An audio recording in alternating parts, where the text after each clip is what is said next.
This is our money.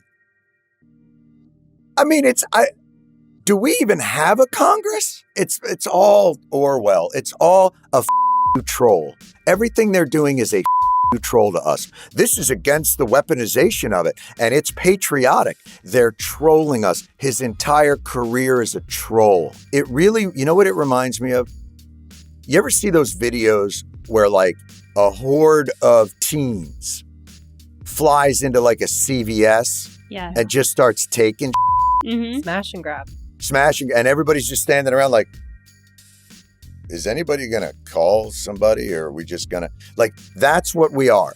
The Trump administration is a smash and grab on the American public, on the taxpayer. This was very well put by Jon Stewart, wasn't it? Because that's exactly how it feels. Outrage over Trump's so-called settlement with the IRS, which aims to hand over cash payments to insurrectionists, is roiling the Republican Party to the point of open revolt that is endangering much of Trump's policy agenda. The settlement, if one can even call it that, because it wasn't approved by a judge or kind of by anyone, really, other than Trump and his personal lawyer, who now conveniently is the acting attorney general of the United States of America.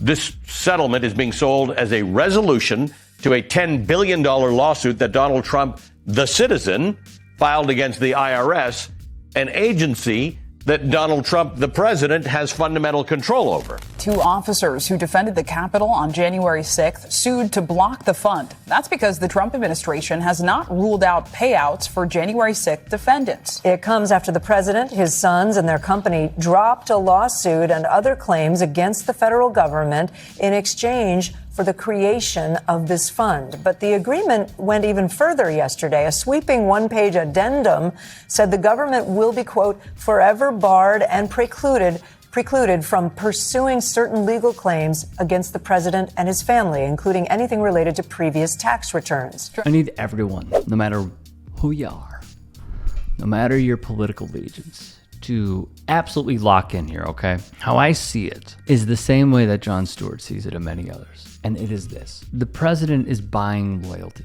He is reimbursing, insurrectionists because they stormed the Capitol in his name. He is paying them back. And he is weaponizing the government to pay out himself along with J6ers. And the thing is, Republicans could stop this at any point. They're just choosing not to. It is the most corrupt, just utterly unsheathed, unleashed on us, and they are just grabbing whatever they can and pretending that it's remuneration for some victimhood that they faced. That's all fictitious. Stewart then brings up this point. Behind me, a filled room of 9/11 first responders, and in front of me, a nearly empty Congress. Sick and dying, they brought themselves down here to speak to no one. It's shameful. It's an embarrassment to the country, and it is a stain on this institution. And you should be ashamed of yourselves for those that aren't here, but you won't be. Because accountability doesn't appear to be something that occurs in this chamber. Lou's going to go back for his 69th chemo.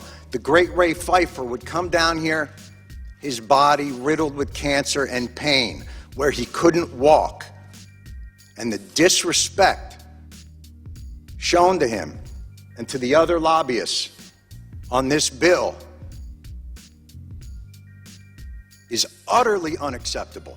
There is not a person here, there is not an empty chair on that stage that didn't tweet out, never forget the heroes of 9/11, never forget their bravery, never forget what they did, what they gave to this country. Well, here they are. Your indifference cost these men and women their most valuable commodity, time. Think about how hard someone like this man fought for the veterans that the GOP claims to adore and love. They don't. Christina King will tell you from VFW. She sat in an office with Mitch McConnell and a war veteran from Kentucky, and he looked that man in the eyes and he said, "We'll get it done." And he lied to him. Senator Pat Toomey won't take a meeting with the veterans groups. Every one of these individuals that has been fighting for years, standing on the shoulders of Vietnam veterans who have been fighting for years, standing on the shoulders of Persian Gulf War veterans fighting for years, Desert Storm veterans, to just get the health care and benefits that they earned from their service. And I don't care if they were fighting for our freedom. I don't care if they were fighting for the flag. I don't care if they were fighting because they wanted to get out of a drug treatment center, or it was jail or the army. I don't give a shit. They lived up to their oath. And yesterday, they spit on it. You think their struggles end because the PACT Act passes? All it means is they don't have to decide between their cancer drugs and their house.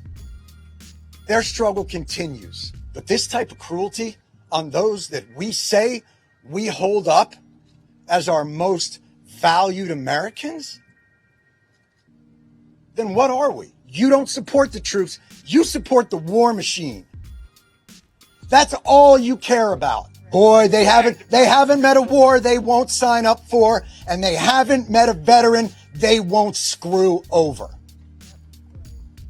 What the are we? Who held it back? As in the PACT Act, that would be, of course, Senate Republicans. From The Guardian, it will provide assistance to vets who were exposed to harmful chemicals during their service, such as Agent Orange during the Vietnam War, or toxins from burn pits used to burn military waste in Iraq and Afghanistan. How so many Americans have just been fooled into thinking that they are the pro-military party. It is ironic because they are the ones that withhold votes. They would love the pro-life party to send your kids to die for the military-industrial complex. And yet when they return, you should get nothing.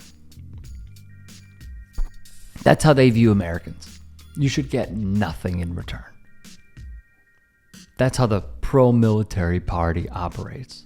Hey, I appreciate you watching. Now, if you can, please do become a channel member by going to youtube.com/TYTsports and clicking the join button. If that's too much for you, you can just go to tyt.com/join to become a member. It helps all of us out here at the Young Turks and keeps our network afloat. In addition, you could follow me on my socials on Twitter, Instagram, and TikTok. Appreciate the love. Have a great day.